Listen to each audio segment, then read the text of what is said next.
कितनी ज़्यादा गर्मी हो रखी है। हम लोग चल बाय। लेट हो गए हम लोग, है ना? लेट है ना? हाँ लेट है ना अपन। बाय बोलो, अच्छा बाय। कभी कभी हमें लगता है कि हम भगवान के बिना कुछ पहुंचने में देर कर रहे हैं, लेकिन शायद सच तो ये है कि भगवान के यहाँ देर नहीं होती, बस समय वही होता है जो महादेव ने हमारे लिए तय किया होता है। आज सावन के द्वितीय सोमवार का पावन दिन था और साथ ही प्रदोष तिथि भी थी। आज हमें रुद्राभिषेक में पूजा में शामिल होने का सौभाग्य मिला। मन में बस एक ही भाव था, हे भोलेनाथ, हमारे परिवार पर अपनी कृपा हमेशा बनाए रखना और घर में सुख शांति बनाए रखना। तो चलिए आज की इस बहुत ही भक्तिमय और खूबसूरत दिन को आपके साथ भी साझा करते हैं। बोलिए हर हर महादेव। हाय, मैं अर्चना और मैं एक नए ब्लॉग के साथ आपके सामने आ गई हूँ। आज का दिन हमारे लिए थोड़ा खास था क्योंकि सावन का सोमवार था और प्रदोष तिथि भी थी। सावन का महीना वैसे ही भगवान शिव को समर्पित होता है और जब सावन के सोमवार के साथ प्रदोष का संयोग हो तो मन अपने आप ही शिव भक्ति में रम जाता है। आज हमें चाचा जी और मासी जी के घर रुद्राभिषेक पूजा में जाना था। घर से निकलते समय मन में एक ही अलग ही शांति थी। ऐसा लग रहा था जैसे भगवान शिव के दर्शन और पूजा के लिए निकलना भी अपने आप में एक सौभाग्य है। हम तैयार होकर पूजा के लिए निकल पड़े और आज मेरा सोमवार का व्रत भी था और मन में एक अलग ही शांति और सुकून था। रास्ते में हमारे मन में यही चल रहा था कि कहीं हमें देर तो नहीं हो गई।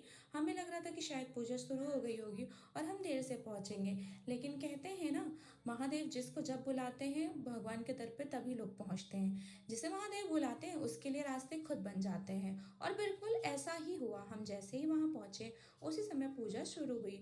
मतलब हमें लगा था कि हम लेट हो गए हैं, लेकिन शायद महादेव ने हमारे लिए वही समय रखा था। हमारे पहुंचते ही पूजा प्रारंभ हो गई। उस पल मन में बस यही आया, भोलेनाथ के दरबार में कोई चीज संयोग से नहीं होती।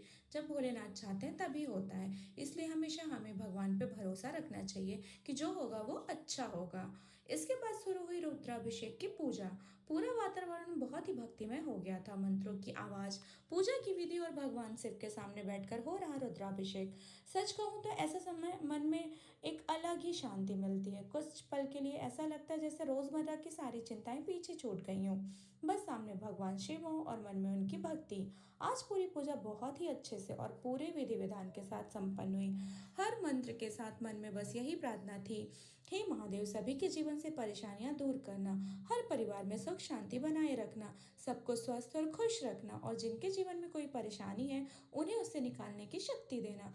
पूजा में हमारी छोटी सी आरू, और इस पूरे समय हमारी आरू भी मेरे साथ ही थी और वो बहुत परेशान हो रही थी। वो मेरी गोद से उतर ही नहीं रही थी। पूरी पूजा के दौरान आरू मेरी गोद में ही रही। शायद वहाँ थोड़ी भीड़ थी और उसी भीड़ को देखकर थोड़ी झिझक हो रही थी, इसलिए वह पूरी पूजा के दौरान मेरे पास ही रही।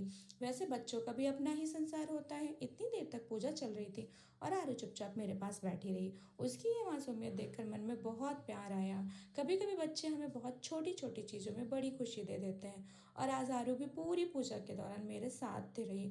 वो भी बहुत अच्छे से पूजा देख रही थी। कहते हैं ना, बच्चों में भी भगवान का ही रूप होता है। मंत्रों और भक्ति का वातावरण पूरे घर पे हो गया था। जैसे जैसे पूजा आगे बढ़ रही थी वातावरण और भी भक्तिमय होता जा रहा था। मंत्रों की ध्वनि सुनकर मन अपने आप शांत हो रहा था। रुद्राभिषेक सिर्फ एक पूजा नहीं है, मेरे लिए तो ये भगवान शिव के सामने बैठकर अपने मन की सारी बातें कह देना जैसा है।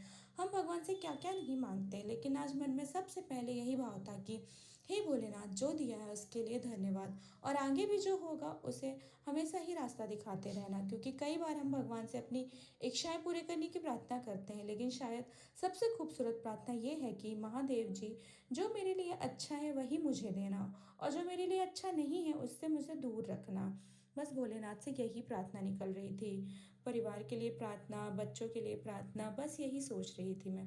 आज की पूजा में मैंने अपने परिवार के साथ साथ अपने सभी के परिवार के लिए भी प्रार्थना की। महादेव सबके घर में खुशियां बनाए रखें, हर माँ बाप को अपने बच्चे की खुशियां देखने का सौभाग्य मिले, हर परिवार में प्रेम बना रहे, किसी के घर में कोई बीमारी या परेशानी हो तो भोलेनाथ उसे दूर करें और जिनके मन में कोई इच्छा है अगर वो उनके लिए सही है तो महादेव उसे ज़रूर पूरा करें। तो आप भी बोलिए मेरे साथ, हर हर महादेव, और महादेव पे भरोसा रखिए, सबका समय अच्छा आएगा। धीरे धीरे पूजा अपने अंतिम चरण की ओर बढ़ रही थी। पूरी पूजा बहुत ही सुंदर तरीके से चल रही थी। हमें सच में ऐसा लग रहा था कि आज महादेव की बहुत कृपा रही है, क्योंकि हमें डर था कि कहीं देर ना हो जाए। लेकिन हम जैसे जैसे ही पहुंचे पूजा शुरू हो गई और फिर पूरी पूजा इतने अच्छे से संपन्न हुई कि मन बहुत प्रसन्न हो गया। ऐसे मौके पर समय का पता ही नहीं चलता, कब पूजा शुरू हुई और कब समाप्ति का समय आ गया, पता ही नहीं चला। बस पूरा टाइम बस हम लोग भक्ति से ही महादेव हर हर महादेव ही करते रहे। आखिरकार रुद्राभिषेक पूजा बहुत ही सुंदर तरीके से संपन्न होने को थी। पूजा समाप्त होने के बाद मन में एक अलग ही संतुष्टि थी। ऐसा लगता जैसे मन के अंदर सारी थकान और चिंता दूर हो गई हो। यहाँ पे आरू थोड़ा थोड़ा मस्ती के मूड में हो रही थी।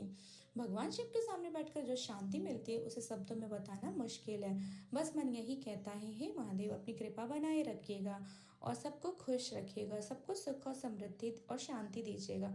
और पूजा खत्म होते ही आरू का मूड बदलने लगा। और अब एक मज़ेदार बात, पूरी पूजा के दौरान आरू मेरी गोद में बिल्कुल आराम से रही। लेकिन जैसे ही पूजा खत्म हुई धीरे धीरे सब लोग जाने लगे। मैडम का मूड बदल गया और उसका मन खेलने के लिए होने लगा। जैसे ही भीड़ कम हुई आरू खेलने लगी। अभी तक जो बच्ची मेरी गोद से उतरने को तैयार नहीं थी, पूरी पूजा खत्म होते ही उसके सारे झिझक गायब।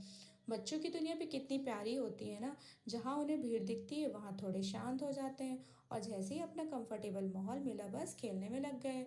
और फिर वो तो अपनी मस्ती चालू कर दी और सब उसको खुश देखकर खुश हो रहे थे, क्योंकि हम बच्चे खुश तो हम खुश। पूजा के बाद बहुत अच्छे से परिवार के साथ समय बिताया। पूजा बहुत अच्छे से संपन्न होने के बाद घर के माहौल भी बहुत अच्छा हो गया था। पूजा के बाद मम्मी लोग खाना खाने बैठी। इतनी देर पूजा में रहने के बाद सबने आराम से खाना खाया, क्योंकि सबको भूख भी लग रही थी। और परिवार के साथ बैठकर खाना खाने का अपना अलग ही सुख होता है। मेरा तो फास्ट था, मैंने नहीं खाया। बाहर कितनी भी भाग दौड़ भरा जीवन क्यों ना हो, जब परिवार साथ बैठकर खाना खाता है तो मन को बहुत सुकून मिलता है। बस हवन हुआ, आरती हुई और फिर पूजा संपन्न हुई। और फिर खाने के बाद बस चाय का भी होने लगा था। खाने के बाद चाय का समय हुआ, पूजा प्रसाद और खाना और उसके बाद एक कप चाय। कभी कभी ज़िंदगी की खुशियाँ इतने साधारण चीज़ों में छुपी होती है कि हमें उन्हें महसूस ही नहीं कर पाते। आज का दिन भी कुछ ऐसा ही था। कोई बहुत बड़ी आउटिंग नहीं थी, बस परिवार के साथ पूजा में जाना, भगवान शिव का रुद्राभिषेक देखना, साथ में खाना खाना और फिर चाय पीना। लेकिन मन के लिए ये दिन बहुत खास बन गया। और आज का दिन बहुत खास था क्योंकि प्रदोष भी था, सोमवार भी था और सावन का सोमवार था। घर लौटने का समय होने को था और यहाँ पे मैं, आरू और हम भी तीनों मिलकर हवन कर रहे थे। और फिर बस हमें जाने की भी तैयारी करनी थी। पर बातें कहाँ ख़त्म होती है, अगर परिवार के साथ बैठ जाओ तो बातें ही नहीं ख़त्म होती है। ऐसा लगा जैसे आज का दिन बस महादेव के नाम था और शायद यही तो भक्ति है। भगवान के सामने कुछ पल बैठकर अपने मन को शांत कर लेना और बस भगवान जी से प्रार्थना करना कि सबके साथ अच्छा करिएगा भगवान जी। आज की इस रुद्राभिषेक पूजा से एक बात फिर महसूस हुई, हम कितना भी सोच लें कि सब कुछ हमारे हिसाब से होगा, लेकिन आखिर में होता वही है जो महादेव चाहते हैं। हमें लगा कि हम पूजा में देर से पहुंचेंगे और हमें देर हो रहा, बीच में हमें ट्रैफिक भी बहुत मिला था, पर फिर भी हम समय से पहुंचे। लेकिन महादेव ने ऐसा समय बनाया कि हमारे पहुंचते ही पूजा शुरू हो गई। इसलिए शायद महादेव पर विश्वास रखना ही सबसे बड़ी भक्ति है। आज सावन के इस पावन सोमवार और प्रदोष तिथि के अवसर पर भगवान शिव से बस यही प्रार्थना है, महादेव सभी के परिवार में खुशियां बनाए रखना, सबके घर में सुख शांति बनाए रखना, हर दुख और परेशानी को दूर करना, सबके बच्चों को खुश रखना और हर उस इंसान को अपनी कृपा बनाए रखना जो सच्चे मन से आपको याद करता है। अगर आप भी महादेव के भक्त हैं तो कमेंट में ज़रूर लिखिएगा हर हर महादेव। और भगवान शिव से अपने मन की जो भी प्रार्थना हो वो कमेंट में ज़रूर लिख दीजिएगा। और कौन जाने आपकी प्रार्थना कब महादेव तक पहुंच जाए। इसी विश्वास के साथ आज के इस भक्तिमय ब्लॉग को यहीं समाप्त करते हैं। आप सभी को सावन के द्वितीय सोमवार और प्रदोष तिथि की हार्दिक शुभकामनाएं। महादेव की कृपा आप पर और आपके पूरे परिवार पर हमेशा बनी रहे। और फिर मिलेंगे एक नए ब्लॉग में। हर हर महादेव, ओम नमः शिवाय। तब तक आप लोग अपने परिवार का ध्यान रखिएगा। और बस यहाँ पे मेरे देवर और देवरानी हवन कर रहे थे, मैं और अम्बी और आरू पहले कर लिए, फिर मेरी सासू माँ और आंटी जी कर रही थी और जो लोग बैठे थे वो लोग भी धीरे धीरे करके सबको एक एक हवन करते हुए पूजा को समाप्ति की ओर ले जा रहे थे। क्योंकि जितने लोग पूजा में शामिल थे उनको भी हवन करना था और जब तक हवन नहीं होगा और आरती नहीं होगी पूरी पूजा संपन्न नहीं होगी। और आरती का माहौल इतना अच्छा था कि बस पूरा माहौल खुश होता रहा।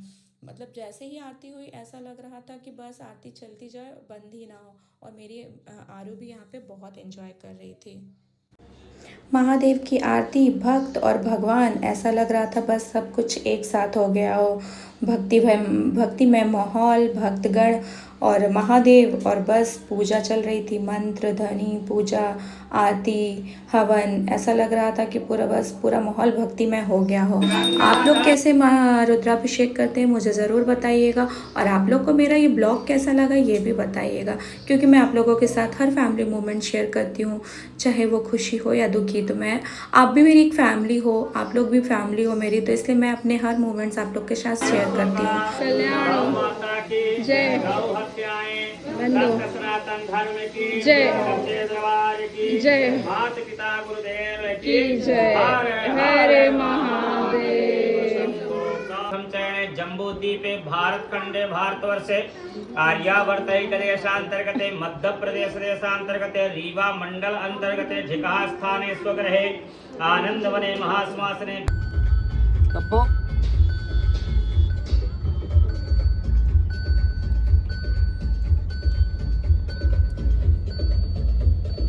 इसको देखो, ये बस खुश है।